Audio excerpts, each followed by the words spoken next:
In order to lift the country out of deep suffering, President Roosevelt launched the New Deal.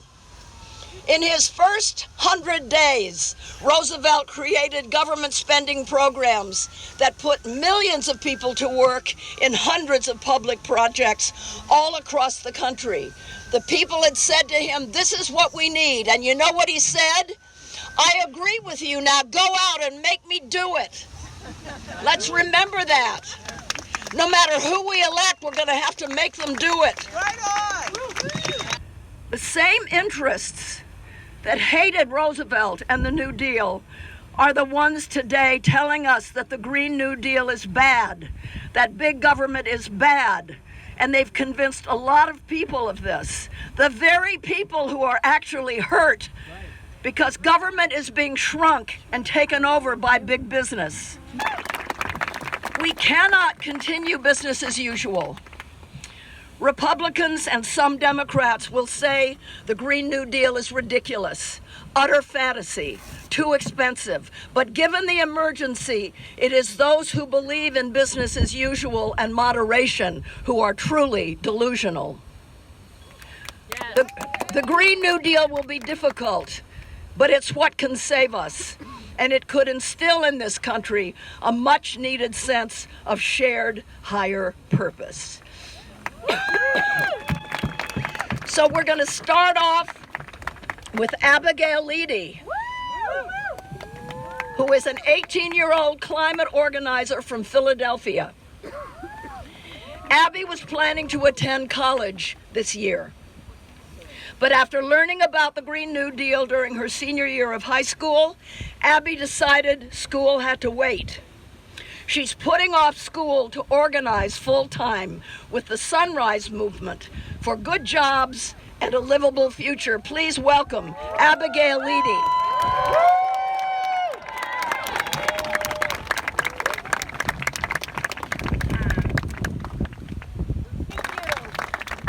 I hear a lot about the hottest month on record.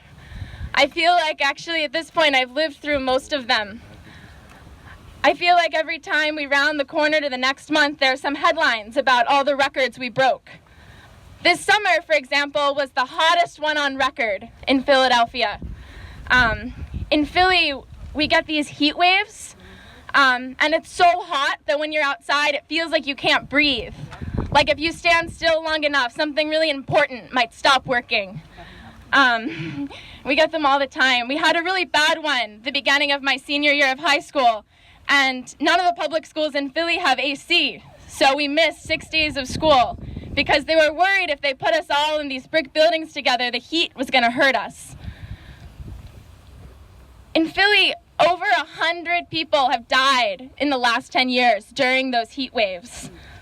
They send us home from school, but most kids go back to houses without AC in neighborhoods that are like 10 degrees hotter than the suburbs. I read once that this summer was the hottest one in the last 125 years. But when I hear that, all I think is that it's probably the coolest one for the next 125. If 100 people died in the last 10 years before it even really picked up, how many people are going to die in the next 10? Or the 10 after that? How many of my classmates? How many of our family members? We cannot leave fossil fuel workers behind, and we will not. And now I want to introduce somebody that I love so much. His name is Sam Waterston. He is, of course, my Frankie's ex-husband in Grace and Frankie, Saul Bergstein, Golden Globes and Screen Actors Guild. And he was nominated for an Oscar for his remarkable role in The Killing Fields. Please join me in welcoming Sam Waterston.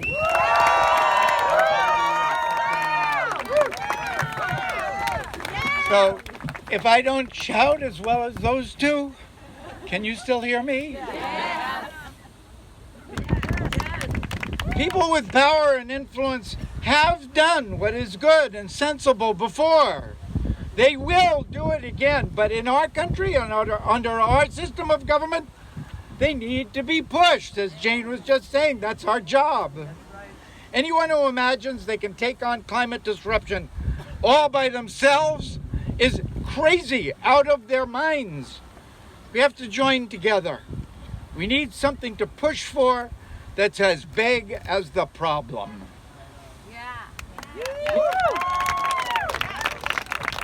People say the Green New Deal is radical.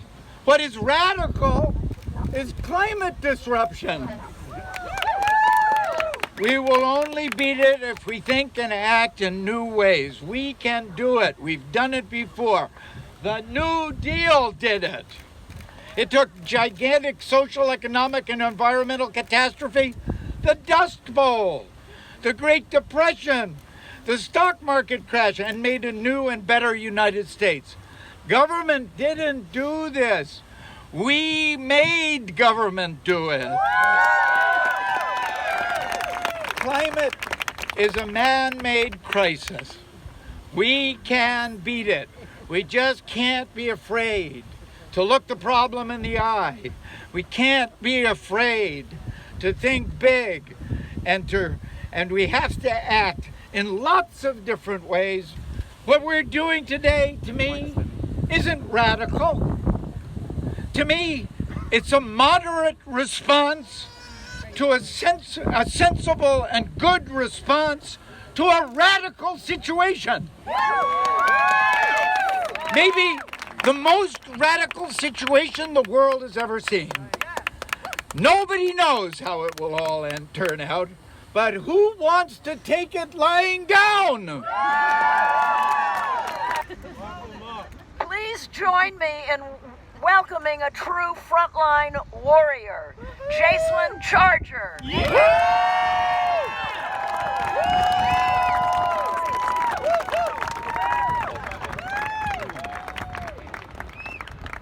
Abete washte, chate washte na pichizapi, Jacelyn amachapi, waplipaha mataha. I greet you in my native tongue, which is a sign of great respect for my people. And I respect all of you for coming out here today and standing in solidarity. All of you are warriors to me, because to be able to come out here in civil disobedience, having the freedom to do so, having the freedom to stand up here and speak without judgment or persecution, that's the greatest freedom that we have ever fought for. Yeah.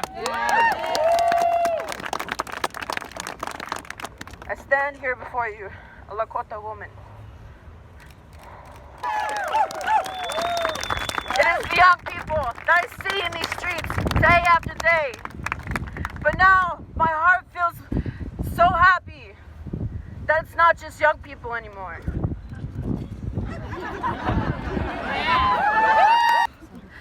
The Green New Deal will offer jobs to people who have none. And for me, that's a good thing. What I can't understand is these corporations not taking care of their workers. The people in the uranium mines, the coal mines, they're all dying of cancer. They do not care about the people that they give jobs to. All they care is about putting money in your pocket. But where does that money go? Where is it gonna go if you have cancer? To the medical bills. Insurance companies. That's it. They make money off of you. Insurance companies. They use you. And by God, right now I say no more. Yeah! No more! No more! No more!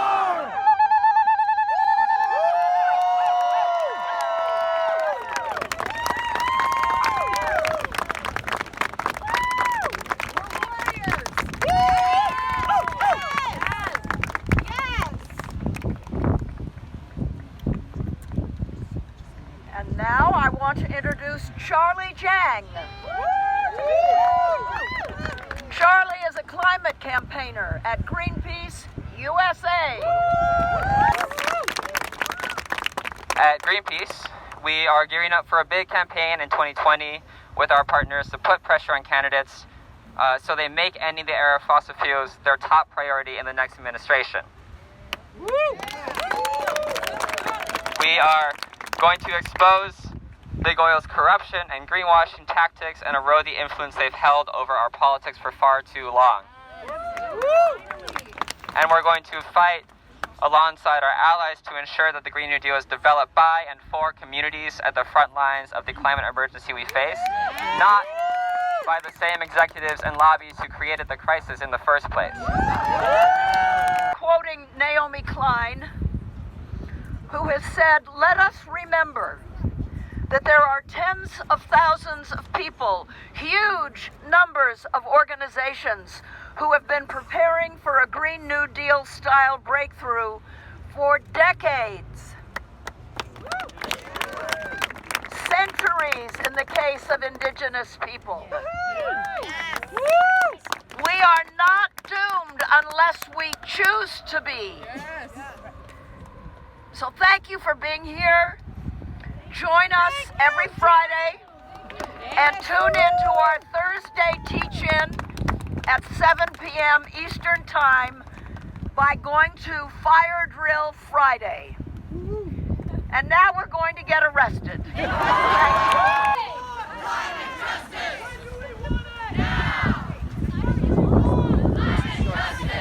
I get stamped.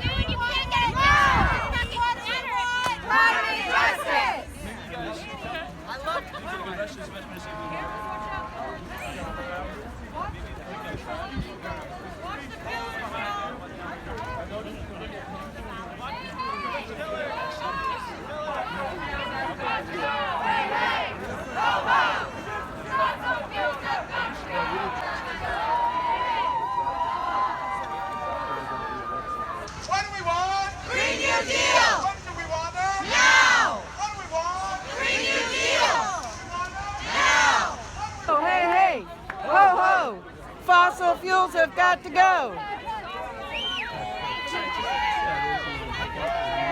Thank you, Jay.